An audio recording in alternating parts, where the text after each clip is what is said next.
Emīl, pirmkārt apsveicam ar pirmajiem vārtiem mūsu komandas sastāvā.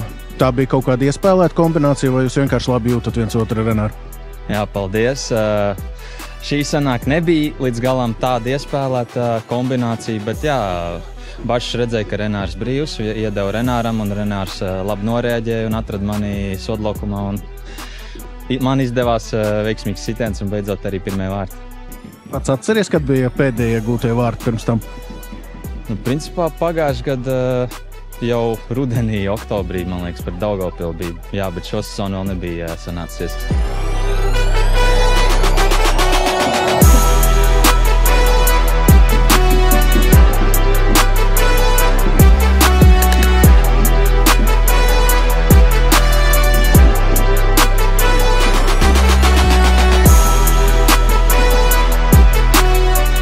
Pašam trešdien nesanāca uzspēlēt, un varbūt mēs nevaram runāt par to, cik bija grūti šodien fiziski, bet mentāli, emocionāli tomēr arī iekšā spēlē bija, un ar komandu kopā cik bija grūti savākties un saņemties uz šo spēli ar pilnu jaudu.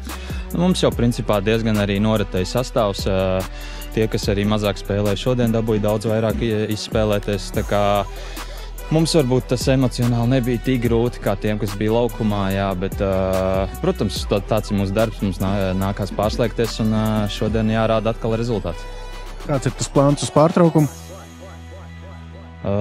Principā trenēties, ir arī pāris brīvdienas, kur jāatjauno spēki un gatavojamies nākošajiem spēlēm un jāizdara tas, kas jāizdara.